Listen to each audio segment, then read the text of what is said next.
இதுக்கா அடு மோடு இந்த பாட்டை சொல்ற விட ராத்து ராசையுமே முன்னாலற விட்டு ஆடும் ஏமே. ஐயா பேசுனா ஸ்கிரிப்டை கொண்டு வந்து பேசுறாங்கன்னு சொல்றீங்க. முதலமைச்சர் ஷூட்டிங் ஸ்பாட்டுக்கு ஸ்கிரிப்டை கொண்டு வந்து பேசுற மாதிரி நான் பேசி முடிச்சதுக்கப்புறம் தான் எல்லாரும் பேசணும் அப்படின்னு ஷூட்டிங் மோட்லேயே பேசுறாரு அப்படின்றீங்க. பேசலன்னா இவ்வளோ பெரிய பேட்சை நெஞ்சில் குத்திட்டு வந்து வாயத்துறங்க சிஎம் அப்படின்னு அதை வர ஒருக்க சொல்லிக்கிறீங்க. பேசினாலும் குத்தம் பேசாதனாலும் குத்தமா?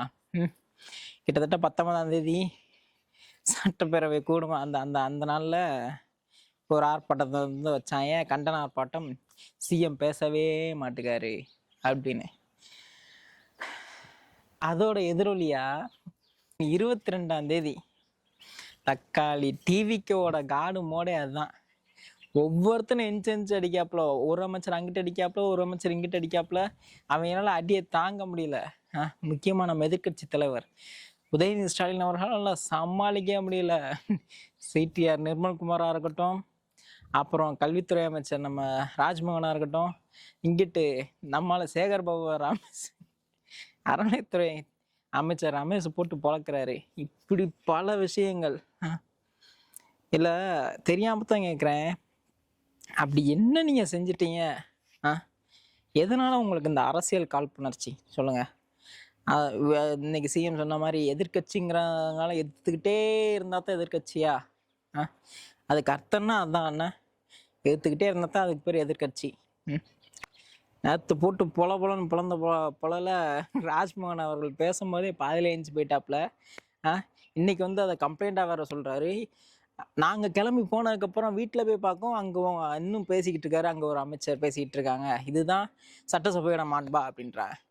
நீ பாதியிலே கிளம்பி போனதுக்கு எப்படி ஒரு ஸ்கூல் நடக்குதுன்னா லஞ்ச் பீரியட்லேயே ஓடி போயிட்டு லஞ்சுக்கு அப்புறம் ஏன் ஸ்கூல் நடக்கு அப்படின்னு கேட்குற மாதிரி இருக்கு. நீ போயிட்டேன்னா சட்டசபையை நின்றுணுமா, ஒத்தி வச்சிடணுமா? இதெல்லாம் என்னங்கய்யா ஒரு இது. எனக்கு ஒரு விஷயம் என்னென்னா, இந்த சாட்டர்டே சண்டேல ஒரு விஷயம் ட்ரெண்ட் ஆச்சு. உதயநாத் தம்பியை போட்டு பொழக்கிறது. தக்காளி இந்த 2 நாளாக உதயனாவே போட்டு பொழக்கிறாங்க. இது வந்து தேவையானதா அப்படிங்கிற வந்து கேட்டால் தேவையானதான் அப்படின்னு நான் வந்து முன்மொழிகிறேன். என்னை வழிமொழிகிறவங்க வந்து கமெண்ட்ஸில் வழிமொழிஞ்சிட்டு போங்க. இன்னைக்கெல்லாம் சிஎம் மிரட்டி விட்டாப்புல. அது எதுதான் அந்த காட் மோடு அவர் இன்னைக்கு ஆக்டிவேட் ஆனது. பேச மாட்டுக்கார், வாயை திறக்க மாட்டுக்கார். நான் சொல்கிறீங்க, இன்னைக்கு திறந்த தரப்புக்கு நீ எல்லாம் என்ன பாடுபட்டீங்க அப்படிங்கிறத பாவம் லைவ்ல பார்த்தோம். லைவை கட் பண்ணுறாங்க அப்படின்றீங்க. இன்னைக்கு கட் பண்ணால் ஒன்றதெல்லாம் என்னாச்சு? மிரட்டி விட்டாப்புல. என்னத்த நீ எல்லாம் கொள்ளையடிச்சதை பேசுனா உங்களுக்கு அவ்வளோ கோபம் வருது என்ன? ஆனால் இன்னைக்கு தரமான செய்கை செஞ்சு விட்டாப்புலங்க. சட்ட ஒழுங்கை பற்றி பேசுகிறீங்க. சட்ட ஒழுங்கு சீர் செய்யப்படும், அதுக்காகத்தான் ஒரு சில விஷயங்கள் வந்து நாங்கள் பண்ணிக்கிட்டு இருக்கோம். குறிப்பாக பெண்களோட பாதுகாப்புக்கு சிங்கப்பெண் சிறப்பு அதிரடிப்படையை நாங்கள் உட்படுத்தியிருக்கோம். போதைப் பொருளுக்கு நாங்கள் வழிவகைகள் பண்ணிக்கிட்டு இருக்கோம். இது எல்லாத்தையும் வக்கனையாக பேசுகிற நீங்கள், உங்கள்ட்ட இத்தனை வருஷம் ஆட்சி இருந்துச்சு, நீங்கள் என்ன பண்ணீங்க அப்படின்னு கேட்கவும் செஞ்சார். நீங்கள் உட்காந்துருக்கவும் செஞ்சீங்க.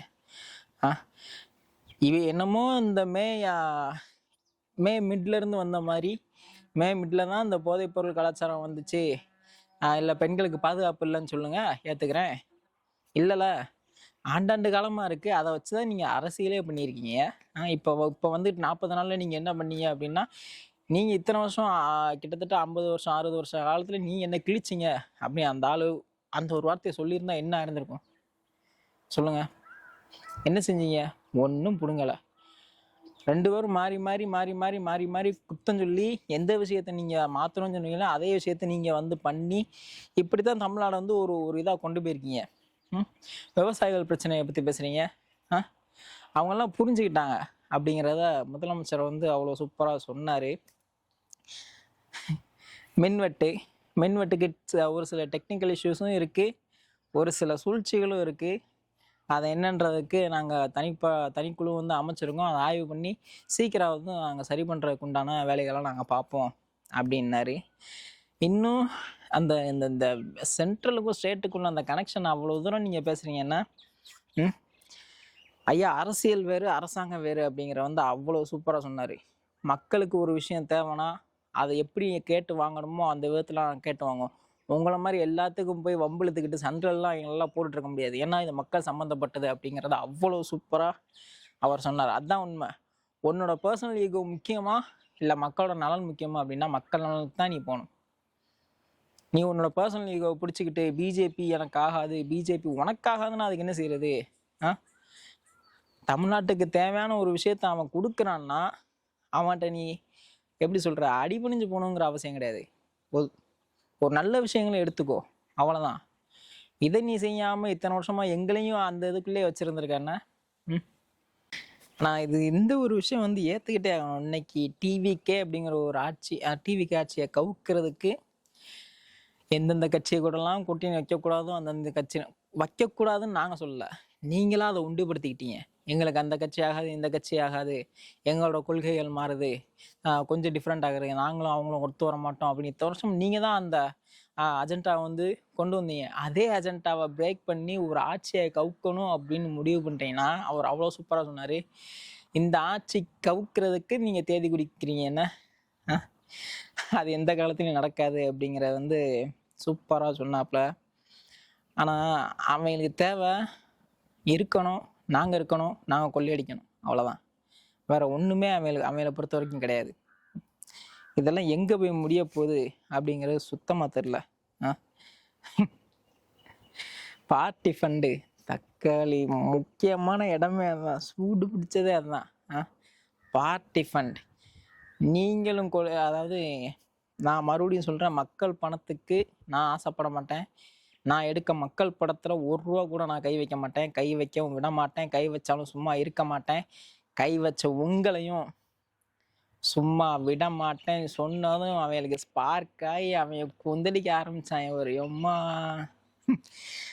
உடனே எந்திரிச்சு அந்த ஆச்சா ஓச்சா அப்படின்ட்டாங்க. உடனே முன்னவர் வந்து அவர் வந்து நிப்பாட்டுறாரு, அப்பயும் அடங்க மாட்டுறாங்க. நீங்கள் பார்ட்டின்றீங்களே, பார்ட்டி ஃபண்டுன்றீங்க, எந்த பார்ட்டிக்கான ஃபண்டு அப்படின்னு நீங்கள் சொல்லலாம்ல. வேற யாரு? நீ தான். என்னமோ தமிழ்நாட்டுக்குள்ள 10-15 ஆட்சிகள் இருந்த மாதிரியும், ஆட்சிகள் 10-15 கட்சி ஆட்சி பண்ண மாதிரியும், அதில் நீ ஒன் ஆஃப் தி பார்ட்டியாக வர்ற மாதிரியும் பேசிக்கிட்டு இருக்க. முக்கியமாக ஆட்சி பண்ணது 2 பார்ட்டிஸ் தான். ஒன்று ஏடிஎம்கே, இன்னொன்று டிஎம்கே. காங்கிரஸ் இருந்துச்சு, அதை சோழி முடிச்சு விட்ட. அப்போ அந்த 2 பேர்ல நீங்கள் தானே, யாராச்சும் ஒருத்தர் இல்லை 2 பேரும் தானே அடிச்சிருந்துருக்கணும்.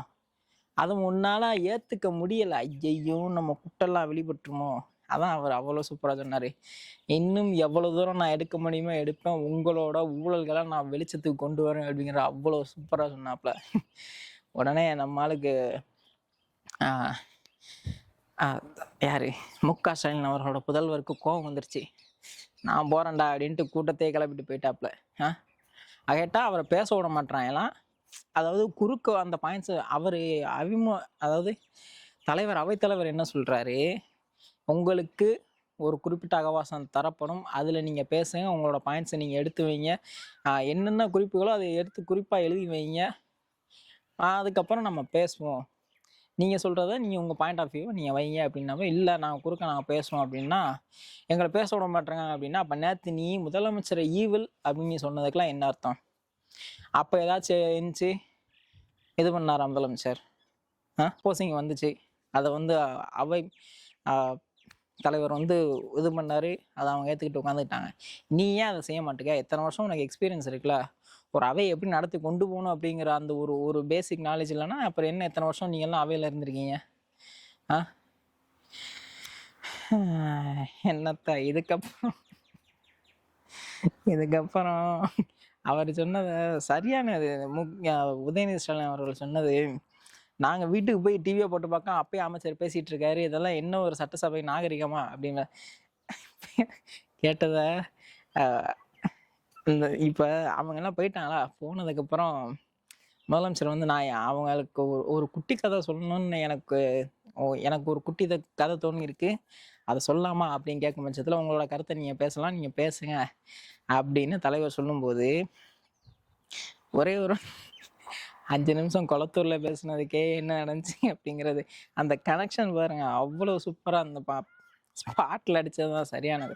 5 நிமிஷம் குளத்தூரில் பேசுனதுக்கே ஆடி போயிட்டாங்க அப்படிங்கிறது தான்.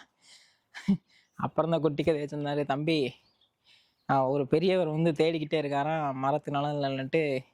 ஒரு ஒரு சின்ன பையன் வந்து கேட்குறானா, ஐயா என்னங்க ஐயா தேடிக்கிட்டே இருக்கீங்க அப்படின்னு கேட்கும் பட்சத்தில், இல்லைப்பா உங்கள் அப்பா இங்கே தான் எங்கேயோ இருக்காரு அப்படின்னு சொன்னீங்க, எங்கே அப்படின்னு நானும் தேடிக்கிட்டு இருக்கேன், உங்கள் அப்பாவே காணுமே. இதில் ஹைலைட்டான ஒரு விஷயம் என்னன்னா, இதை சொன்ன உடனே அங்கே டிபிஎஸ் இருக்கிறான் தான் மிரட்டி விட்டாப்ப. அதெல்லாம் அந்த அந்த லைவ்ல பார்க்கும்போது அவ்வளோ சூப்பராக இருந்துச்சுங்க. அதை ஒரு சட்டசபை எப்படி போய்கிட்டு இருக்கு அப்படிங்கிறத இந்த வருஷம்தான் ஒரு லைவாக ஒரு இதை பார்க்க முடிஞ்சுச்சு. அவன் இருந்தாங்கன்னா ஒரு கெஸ்டரை பண்ணியிருப்போம். இப்போ அந்த அந்த ஒரு விஷயத்த சொல்லும்போது அவங்க என்ன சொல்கிறாங்க, நீங்கள் பேசுங்க அவங்க பார்த்துக்குவாங்க அப்படின்னு தலைவர் சொல்லும் பட்சத்தில் இங்கிட்ட இருந்த கூட்டத்துக்குள்ள நம்மளால டிவியில் பார்த்துக்குறோங்க. அது முதலமைச்சர் ஆமாம் போய் டிவியில் பார்த்துக்குவாங்களோ அப்படின்ட்டு அவர் சொல்ல ஆரம்பித்தார். இதெல்லாம் சரியான ஒரு இது. ஆனால் முன்னாள் முதலமைச்சர் வீட்டில் டிவி இருக்கா அப்படிங்கிறத தெரில.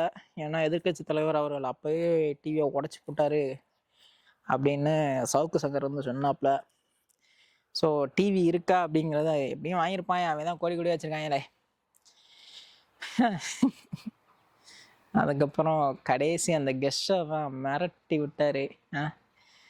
எந்த ஒரு சூழ்நிலையில் எந்த ஒரு ஒரு இடத்துல முக ஸ்டாலின் அவர்கள் அந்த கெஸ்டரை பண்ணாரோ, நம்மளால எங்கே பண்ணணுமோ அங்கே கரெக்டாக பண்ணிட்டாப்ல. இப்போ இன்னொன்று சொல்ல மறந்துட்டேன். தமிழ்தாய் வாழ்த்து, நேஷனல் அந்தம் அந்த பிரச்சனை. ஃபஸ்ட்டு நேஷனல் அந்தம் பாடியிருக்கீங்க, அப்புறம் தமிழ்தாய் வாழ்த்தை பாடியிருக்கீங்க, அப்புறம் நேஷனல் அந்தம் பாடியிருக்கீங்க. மொத்தம் 2 இடம் நேஷனல் அந்தம் பாடியிருக்கீங்க.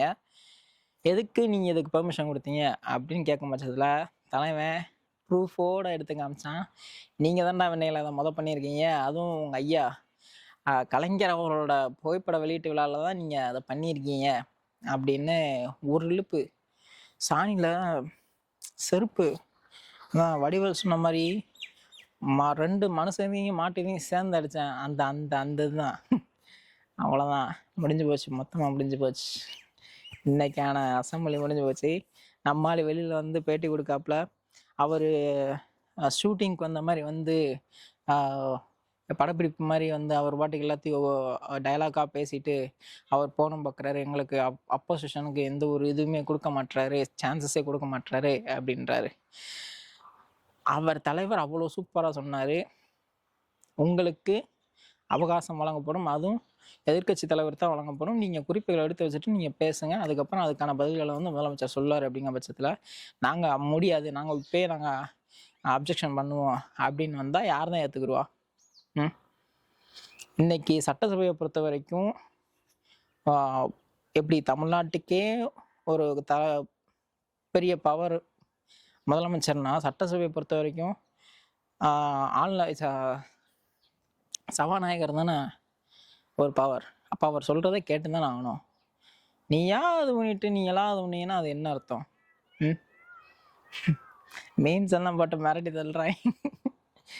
கடந்த 5 வருஷத்தில் ஒரு நாள் கூட நாங்கள் ஆளுநரை வந்து சட்டசபையில் முழுசாக பேச விட்டதே கிடையாது அப்படின்னு திமுக சொல்கிற மாதிரி, இங்கிட்டு முக ஸ்டாலினையும் நாங்கள் சட்டசபைகளை வரவிடாததாக செஞ்சவர் தான்டா விஜய் அப்படின்னு அவ்வளோ சூப்பராக அந்த ஸ்பாட்டில் வந்து அவன் யோசிக்கிறான் தான் மிரட்டி விடுது.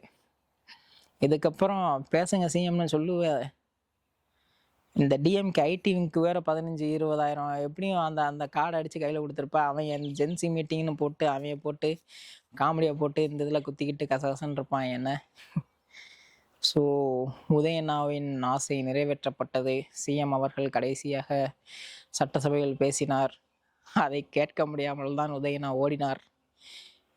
பேசுங்க பேசுங்கன்றீங்க, பேசுனா ஓடத்தை பிடிச்சிடுறீங்க. ஸோ இந்த மத்திய அரசிட்ட இந்த பல்லாயிரம் சொச்சம் கோடியை வாங்கி என்னன்றதை பார்ப்போம். வாங்குவார். நீங்கள் ஊழல் பண்ண அந்த பல லட்சம் சொச்சம் கோடியும் கண்டுபிடிச்சி உங்களை நிற்க வைப்பார். என்னன்றதை பார்த்து செயல்படுங்க சார், பார்ப்போம். அப்பாட்டையும் சொல்லிடுங்க. அவரும் பார்த்துருப்பாரு. சரி, இதுக்கப்புறம் அடுத்து என்னன்றதை பேசுவோம். டாடா பாய்.